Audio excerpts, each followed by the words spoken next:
Selamat sore, yeay.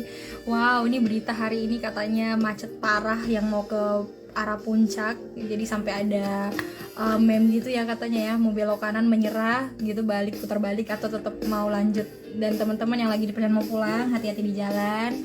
Semoga selamat sampai tujuan ya. Oke, sore hari ini tetap di live Instagram Marathon nih. Nah, kita akan ngobrol sama Dokter Gigi Delian Putra Mulia. Topiknya bagus banget. Kita akan ngobrolin soal dental care rutin. Mungkin kalau sekarang kita semua udah terbiasa kayak misalnya perawatan skincare gitu ya. Semuanya udah tahu, udah mulai aware gitu. Nah, kalau dental care rutin, kayaknya kita belum semuanya deh termotivasi atau tahu gimana sih sebenarnya merawat kebersihan gigi dan mulut yang benar. Oke. Nah, ini episode-nya udah 123 guys. Jadi kurang lebih ada 16 hari lagi, maka live marathon 100 harinya selesai. Yeay, doain ya, ntar lagi selesai. Oke, dokternya udah ada nih. Hai dok. Baiklah, teman-teman sambil menunggu yang lain, boleh nih di-share Instagram live kita hari ini supaya makin banyak yang tahu. Dan sambil menunggu yang lain, aku akan undang langsung dokter Delian ya. Ditunggu dulu. Arman, dokter aku udah undang ya. Boleh diterima. Ada Kak Dugon, ada Kak Ana. Hai. Hai dokter. Halo, selamat sore Mbak Ivo. Wow, rapi banget dok. Ini persiapan lagi jaga atau enggak? Emang lagi prepare? Enggak sih, emang prepare buat live hari ini. Wow. Dokter Delian, welcome to Dikdok, diskusi karo dokter. Jadi saya dan teman-teman Dikdok mengucapkan terima kasih Dokter Delian gitu ya, bersedia untuk menyempatkan dirinya. Ini hari terakhir libur, harusnya dokter kayaknya masih bisa jalan-jalan gitu ya, healing-healingan gitu, tapi mau disempetin ngobrol-ngobrol singkat lewat live IG.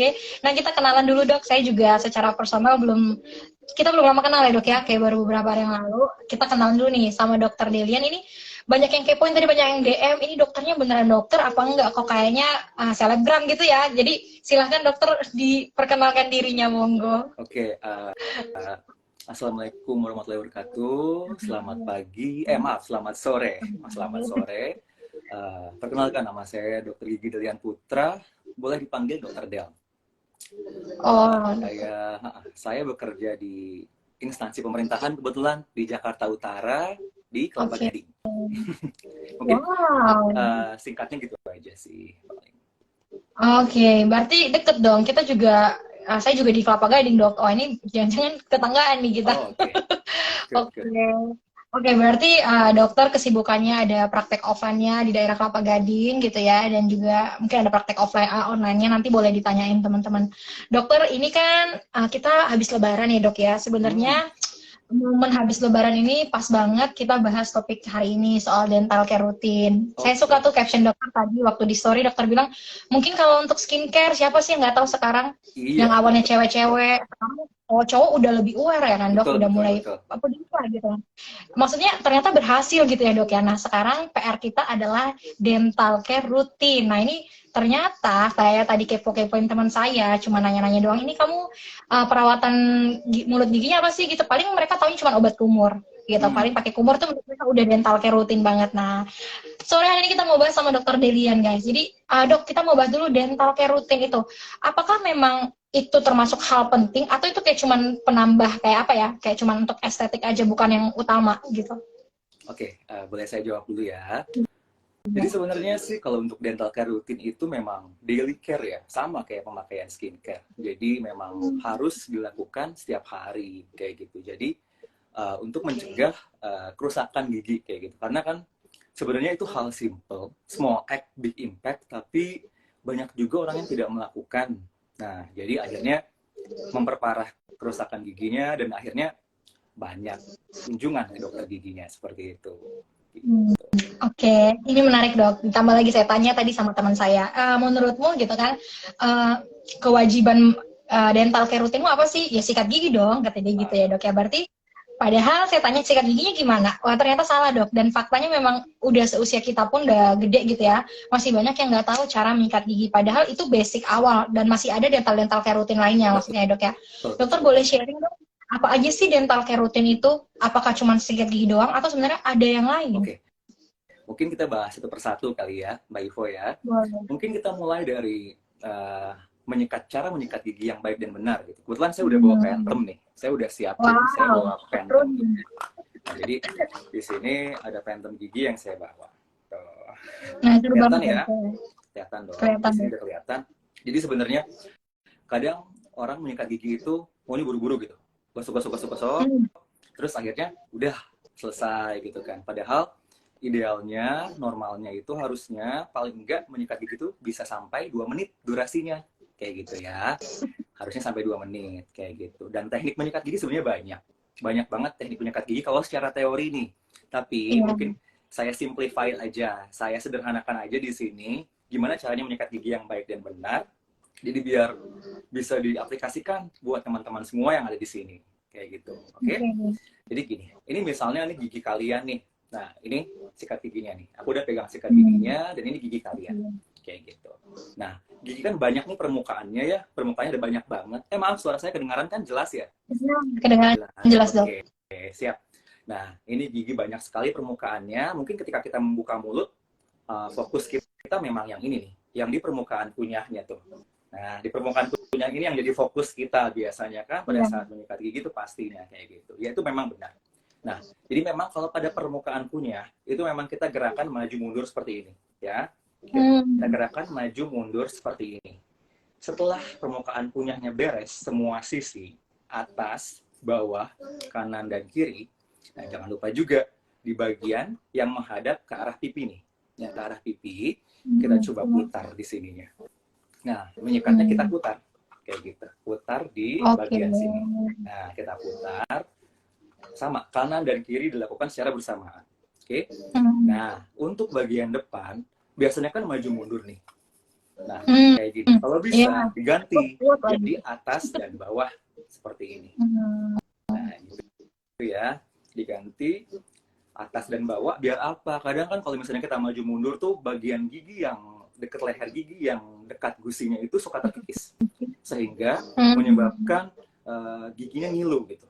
Kayak gitu. Jadi kalau bisa untuk bagian depan gigi itu harus atas bawah. Ya, atas bawah menyikatnya dan untuk bagian belakang jangan lupa bagian yang menghadap dekat lidah dan bagian yang menghadap langit-langit itu harus tersikat juga kayak gitu ya. Harus tersikat juga dan jangan lupa disikat lidahnya. Nah, ini paling sering nih orang nggak tahu kalau lidah disikat. Lupa pasti harus disikat lidahnya, jangan lupa kayak gitu ya. Kalau nggak tersikat lidahnya biar nggak ada apa namanya material gitu di bagian lidahnya tuh biar nggak banyak plak di bagian lidahnya kayak gitu ya. Oke. Wow, jelas banget. Dok, boleh tambahin nggak? Tadi kan durasi dokter udah tambahin ya. Banyak itu saya lihat terjadi di lapangan gitu ya, di kita yang udah dewasa ini masih salah, tekniknya mungkin udah benar, tapi kekuatannya dok. Jadi atau misalnya jenis apa ya, mereka tuh berkonsep kalau semakin berbusa semakin bersih. Jadi kayak ada nggak sebenarnya, kita kembali ke pasta gigi kali ya dok ya. Tadi kan sikatnya udah benar nih. Nah, kalau untuk pasta giginya, apakah benar konsep yang kayak tadi dok, semakin berbusa? Ada yang bilang malah kalau nggak berbusa lebih. Jadi kayak ada dua teori gitu loh dok. Ada yang percaya, aduh nggak usah berbusa sama sekali, apalagi kalau lihat di drama, di film-film. Nah sebenarnya pasta gigi yang benar dan yang baik itu seperti apa sih? Oke, saya jawab ya. Jadi sebenarnya ya Mbak ya, kalau untuk pasta gigi di Indonesia itu yang di pasaran itu semuanya sudah memenuhi syarat ya. Maksudnya sudah pasti pasta gigi berfluoride. Jadi memang semua pasta gigi yang ada di Indonesia itu sudah pasti berfluoride seperti itu. Nah, mungkin untuk yang berbusa atau tidak itu tergantung bahannya. Bahan yang terdapat di pasta giginya itu. Jadi kalau misalnya memang yang banyak busanya itu sebenarnya ya memang ada penambah di bahannya itu. Ada juga kan pasta gigi yang tidak berbusa seperti itu. Cuman mungkin di sini saya tegaskan lagi, itu sesuai kebutuhan sih. Kalau pemilihan pasta gigi itu, misal buat anak-anak, kita pakai pasta gigi anak-anak karena anak-anak di bawah 7 tahun itu kalau bisa memakai pasta gigi anak-anak yang kandungan fluoride-nya lebih rendah daripada dewasa seperti itu. Dan kalau misalnya ada gigi sensitif, boleh coba pakai pasta gigi sensitif kayak gitu ya. Pasta gigi sensitif kan dijual banyak tuh di pasaran. Sebenarnya memang sesuai kebutuhan aja sih. Jadi memang nggak ada pasta gigi yang lebih superior dari pasta gigi yang lain. Jadi memang semua sama. Karena semua sudah berfluoride kalau di Indonesia. Kayak gitu. Oke, berarti sebenarnya tetap kuncinya itu di cara menyikatnya kali ya dok ya. Maksudnya mau sebagus apapun pasta giginya kalau cara menyikatnya salah, tetap aja nggak sih dok, nggak bisa sama kayak kita lagi apa ya ngebersihin muka gitu, ya nggak sih? Betul, betul, betul. Oke. Dok, tadi kan udah 2 poin tuh. Dokter udah terangin tadi gimana cara menyikat gigi yang benar, tekniknya, pasta giginya juga udah. Terus ada lagi nggak sih dok poin-poin untuk dental care rutin kita ini? Oke, tadi kan udah nyikat gigi nih, harusnya udah paham ya, karena tuh sudah biasa dilakukan sehari-hari. Dan intinya sih saya mau sampaikan kalau bisa menyikat gigi itu yang penting semua permukaan tuh kena, ya, semua permukaan itu kena.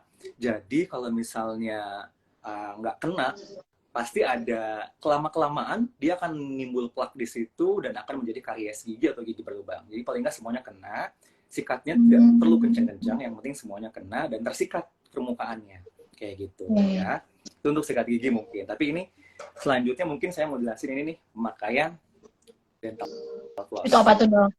Oke, dental floss guys. Mungkin nggak ada yang nggak tahu dok dental floss itu apa sih? Pemakaian benang gigi sih. Benang gigi itu memang harus sebenarnya dipakai paling enggak sehari sekali gitu ya, pada saat mau tidur kayak gitu kan. Sebenarnya ini dijual di pasaran juga ada kok. Jadi memang produk-produk dental care itu sudah banyak dijual di pasaran ya, kayak gitu. Sudah Ya. mudah lah ya dicari. Jadi memang kalau misalnya untuk dental floss sendiri itu kan untuk membersihkan sela-sela gigi ya, bagian permukaan yang memang tidak tersikat oleh sikat gigi, kayak gitu. Nah, jadi memang itu fungsional banget sih. Maksudnya memang ini berguna banget dental floss ini untuk membersihkan sela-sela gigi seperti itu. Jadi misalnya nih, saya contohin yang ini ya, karena saya lebih suka yang berbentuk benang seperti ini ketimbang yang seperti tusuk gigi. Kan ada tuh yang bentuknya seperti tusuk gigi, kayak gitu ya. Nah ini yang bentuknya benang. Jadi misalnya kita ambil aja sekitar 20-30 cm lah ya. Nah ini kita ambil dulu segini. Nah, nanti kita kaitkan di kedua telunjuk kita. Lalu kita masukkan ke sela-sela gigi dari depan ke belakang. Itu paling enggak sehari sekali sih harus dilakuin. Kayak gitu. Kalau enggak minimal sehari sekali harus dilakuin. Jadi apa namanya bersih gitu. Bagian sela-sela giginya kayak gitu. Oke dok, saya setuju banget sama dental floss. Maksudnya menyikat gigi mungkin semua orang udah sikat gigi ya dok ya, tapi mungkin caranya masih banyak yang salah. Nah, si dental floss ini sebenarnya masih kayak hal yang baru gitu bagi masyarakat kita dok. Maksudnya padahal kayak kata dokter tadi, itu tuh udah mudah banget. Kita kalau ke supermarket yang udah ada namanya itu gampang banget, udah ada semua di situ gitu dan gampang lah didapat. Nah, orang lebih memilih pakai tusuk gigi dok karena terbiasa pakai tusuk gigi. Nah boleh pikir nggak sedikit aja kayak kenapa kita lebih harus memilih dental floss aja sih dari buang kebiasaan tusuk giginya daripada pakai tusuk gigi, mending pakai dental floss. Kenapa dok? Oke, jadi sebenarnya pemakaian tusuk gigi itu tidak disarankan ya, tidak disarankan karena itu kan ujungnya runcing ya. Tusuk gigi itu ujungnya runcing. Pada saat kita mengorek makanan, mengorek sisa-sisa makanan yang ada dalam gigi kita, biasanya kan kita menusuk gusinya.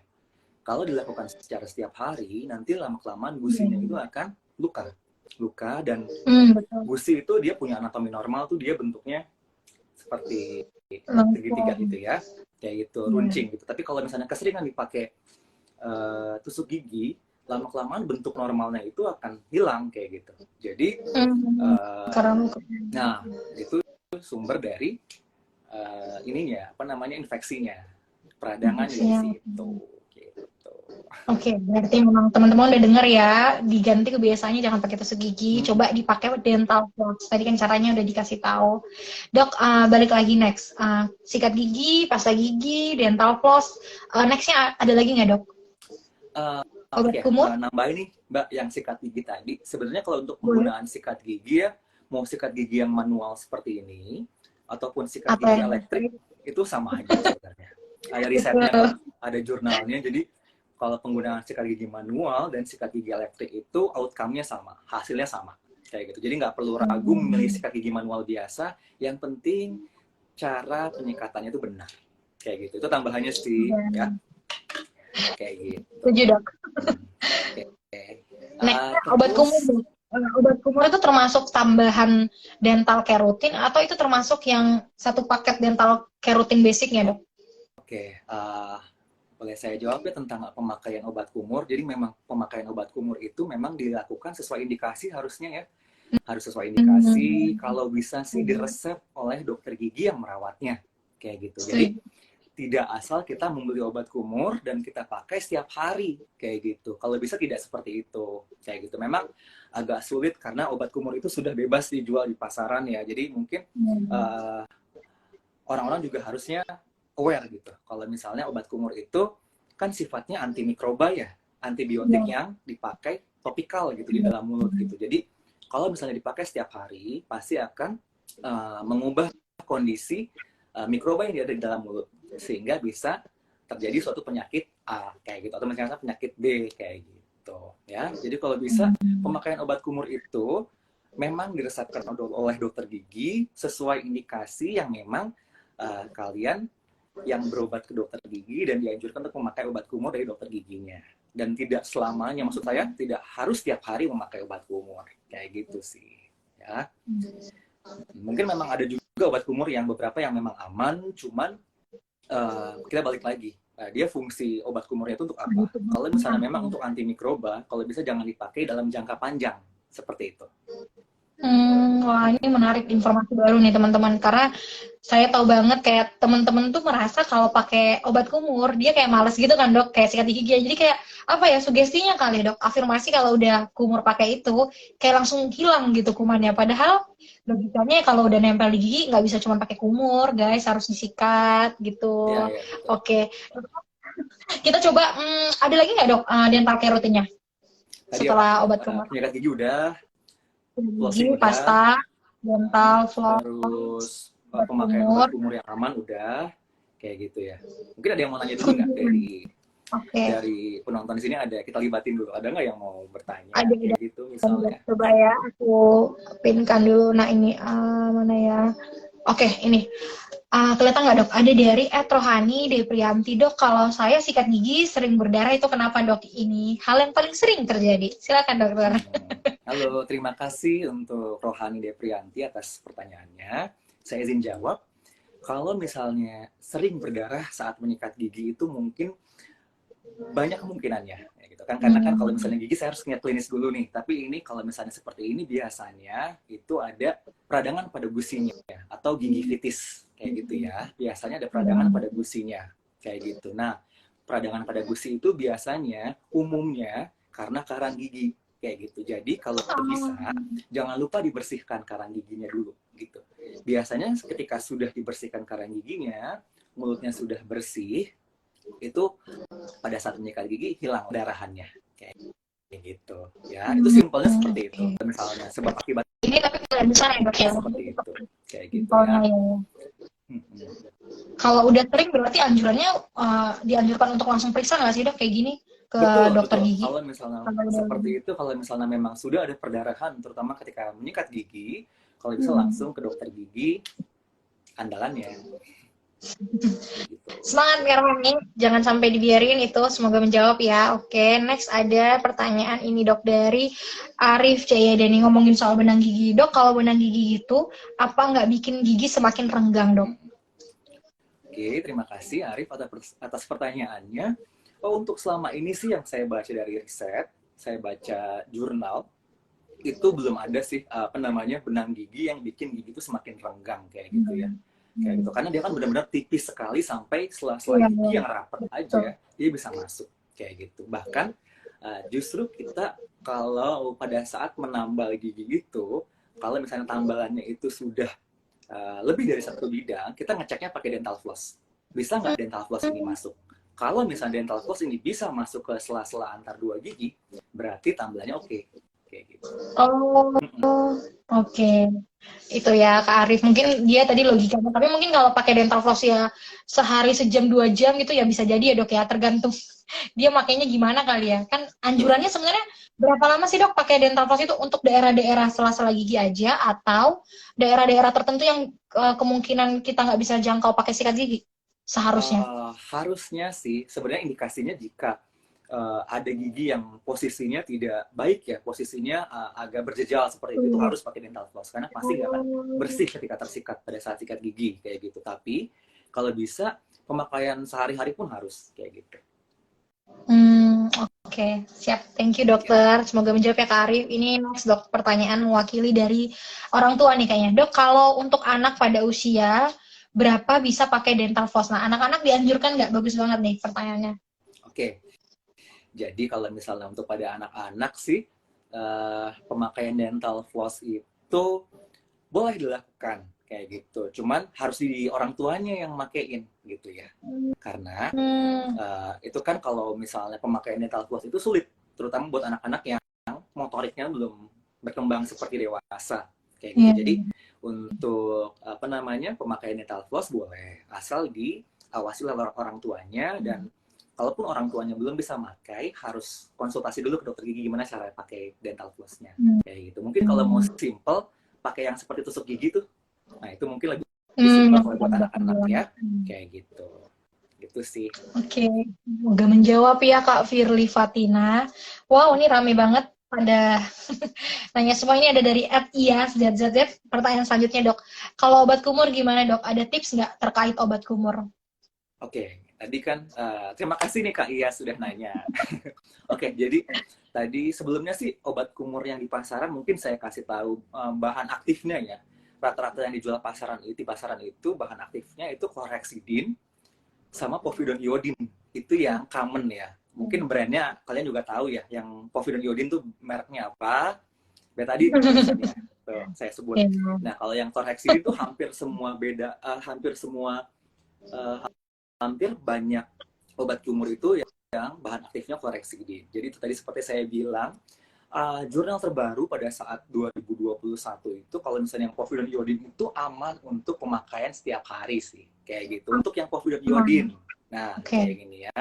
Tapi kalau yang untuk chlorhexidine, dia memang harus diresep dan nggak bisa dipakai dalam jangka panjang kayak gitu. Biasanya cut off-nya itu 1 sampai 2 minggu udah di stop kayak gitu. Jadi Stop. kalau bisa benar-benar sesuai kebutuhan kalau memakai obat kumur itu, dan harus kalau bisa diresep oleh dokter giginya seperti itu. Setuju guys, setuju banget sama dokter Del. Oke, semoga menjawab Kak Iyas. Kita next ya dok, masih ada Oke lagi oke nih pertanyaannya oke. dari oh ini Kak Iyas lagi nih dok. Dok kalau lagi nggak ada sikat gigi, kumur pakai pasta gigi aja bisa nggak sih? Kumur Nah ini pakai pasta mungkin gigi. tiba-tiba mungkin ada dok di suatu situasi gitu yang memang nggak urgent banget, nggak ada sikat gigi, gimana bisa nggak sih? Kayak kata orang kan pakai pasta gigi terus pakai jari gitu. Oke, saya jawab ya. Jadi kita balik lagi ke tujuan menyikat gigi itu apa kayak gitu. Tujuan menyikat gigi itu kan membersihkan plak ya, membersihkan plak yang ada pada gigi. Nah, jadi pemakaian pasta gigi itu sebenarnya untuk mendapatkan bahan aktif fluoride dari si pasta giginya itu kayak gitu. Jadi kalau misalnya memang urgent sekali nggak ada sikat gigi, kalau bisa ya pakai tangan, pakai jari sih. Nah, dia Dari aktifin sikat gigi itu boleh, paling nggak biar plaknya itu hilang kayak gitu. Karena kan harus dengan hmm. gerakan, kalau plak itu harus motion ya, nggak bisa hilang dengan berkumur aja kayak gitu. Oke. Oke. Semoga menjawab Kak Iyas nih. Kak Iyas antusias sekali sepertinya sore hari ini. Dok, oke, kita udah lewat nih. Teman-teman, terima kasih pertanyaannya ya. Mungkin terakhir deh dari dokter Del gitu ya. Uh, Harapannya kan setelah nonton video ini gitu ya, kita benar-benar berharap teman-teman itu sama kayak tadi dokter gerak untuk membiasakan diri memulai lagi dental care rutinnya. Boleh diulang lagi nggak sih dok, tadi basic dental care rutin itu apa, manfaatnya apa, kalau tidak dilakukan apa, dan untuk memotivasi kita gimana dok? Oke. Silahkan, banyak ya terakhirnya. Mungkin kalau mau motivasi sih begini ya. Uh, saya sih jujur-jujuran aja, mungkin ke dokter gigi, apalagi perawatan ke dokter gigi, terutama yang praktik-praktik di swasta atau praktik gigi pribadi itu, mungkin bagi sebagian orang itu terkesan kok mahal banget sih ke dokter gigi kayak gitu gitu kan, kayak kok dokter gigi saya bisa habis segini ya untuk perawatan seperti ini, untuk perawatan seperti ini kayak gitu. Jadi yang bikin motivasi kita untuk merawat kesehatan gigi kita adalah semakin mudah atau semakin sederhana kasusnya, semakin murah biaya ke dokter giginya kayak gitu. Tapi semakin kompleks atau semakin rumit kasus penyakit pada gigi mulutnya, semakin mahal ke dokter giginya kayak gitu. Jadi kalau untuk memotivasi kita, kenapa sih kita harus menjaga kesehatan gigi kita, mungkin ke situ ya. Itu mungkin kayak kita mikirnya kayak, oh iya nih, kalau misalnya semakin parah, semakin mahal kayak gitu. Iya, Sama iya, sih, iya. nggak cuma gigi doang saya rasa. Semua bidang kedokteran apapun pasti seperti itu, kayak gitu. Iya, setuju, setuju. Nah, Mm-mm. makanya guys, tadi kan kalau tadi dari sharing dokter Del kan juga maksudnya yang kita butuhkan apa sih? Sikat gigi, pasta gigi, Mm. dental floss, begitu ya dok, sama informasi dari dokter. Mungkin terakhir dok, pertanyaannya kan kita tuh tahu sebenarnya dok disuruh kunjungin dokter gigi itu sebenarnya 1 kali per 6 bulan Mm. seharusnya gitu. Tapi ini masih sedikit banget orang yang melakukannya begitu Betul. ya. Nah, kenapa dok? Penting banget ini ketemu dokter gigi 1 kali 6 bulan dengan adanya atau tidak adanya keluhan. Oke, jadi gini, kalau screening kesehatan itu kan memang sama lah ya, hampir semua bidang kesehatan itu kita harus screening gitu ya, harus karena jadi biar tahu nih deteksi dini dari suatu penyakit. Kalau misalnya penyakitnya masih dalam tahap, oh ini masih sederhana, masih tidak parah, nah itu masih gampang dirawatnya. Kita masih bisa Ya, dilakukan dengan dokter umum misalnya, kayak gitu. Kalau untuk di medical apa namanya general kesehatan secara umum kayak gitu. Tapi kalau misalnya dokter gigi juga sama. Kalau semakin sederhana kasusnya, ketika kita check up itu masih bisa langsung ditangani sama dokter giginya kayak gitu. Jadi itu tadi saya kembali bilang ke costnya tidak terlalu mahal kayak gitu kan. Tapi kalau misalnya kita nggak cek dan kita datang ke dokter gigi pada saat sakit, itu aja udah pertanda kalau gigi itu harus dilakukan perawatan yang kompleks. Kalau udah sakit gigi itu nggak bisa kita sekali datang ke dokter gigi gitu misalnya untuk setuju. menyelesaikan si giginya itu gitu kan. Jadi apa namanya nggak efisien kayak gitu. Jadi lebih mahal jatuhnya gitu sih. Setuju. Wow, ini teman-teman semoga setelah dengerin informasi dari Dokter Del sore ini gitu ya, tergerak hatinya, jangan males. Dok, last question dari saya deh. Sikat gigi itu sebenarnya ini baik cowok atau cewek ya? Sebenarnya harusnya berapa kali sih dok? Kalau cuci muka kan kita udah tahu nih menyesuaikan gitu ya. Kalau sikat gigi sebenarnya kapan? Nah, Ada yang bilang pas mandi doang, ada yang bilang sebelum makan gitu. Nah, silakan dok. oke. Terima kasih. Ini lupa nih tadi Iya. disebut ya. Karena berapa kali sih menyikat gigi dalam satu hari itu? Dari PDGI atau dari FDA juga merekomendasikan menyikat gigi 2 kali sehari. Ya, sebelum tidur dan setelah sarapan pagi. Kayak gitu. Jadi 2 kali Ya, sehari guys. cukup. Nggak usah sering-sering. Tapi waktunya benar. Sebelum tidur dan setelah sarapan pagi. Seperti itu. Oke. Diingat guys, nanti malam sebelum tidur, ayo mulai dilakukan sebelum tidur cowok cewek, jangan cuma cewek-cewek doang, cowok juga harus lebih aware itu ya, karena sama kayak ya skincare lah sekarang kan cowok-cowok juga udah banyak yang peduli ya, harusnya dental care rutin juga harapannya makin banyak juga yang peduli. Betul. Oke, Dokter Del, makasih banyak sharingnya sore hari ini untuk teman-teman dok yang pengen ngobrol sama Dokter Del, baik ya mungkin di Jakarta yang bisa ke offline ataupun yang nggak di Jakarta ke online, bisanya kemana aja dokter? Um, Kemana ya? Boleh datang ke praktekan saya sih. Kalau misalnya praktekan saya itu kebetulan karena instansi pemerintahan, jadi memang mungkin agak padat ininya apa namanya pengunjungnya kayak gitu. Kalau di swasta saya juga ada sih praktekan di Kelapa Gading kayak gitu.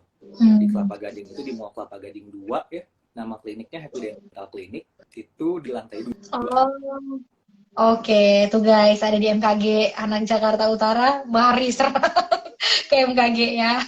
Oke, dokter juga ada di telemedicine loh guys, tapi mungkin belum buat jadwal. Ada di Yes Oke, Dok. nanti untuk teledentistry jadwalnya menyusul. Ya, dokter terima kasih banyak sharingnya. Ini nggak kerasa udah 1/2 jam kita ngobrol. Semoga nanti teman-teman bisa nonton ulang sharing ini, dan semoga juga setelah nonton ini ada yang tergerak untuk memulai kebiasaan baru dental care rutinnya. Baiklah, nggak kerasa teman-teman kita harus pisah. Masih ada lagi besok live Instagram Marathon. Sekali lagi saya ngucapin terima kasih Dokter Del, teman-teman. Kalau gitu saya Dokter Del pamit. Sampai ketemu lagi. Dadah, selamat sore. Sore dokter, thank you.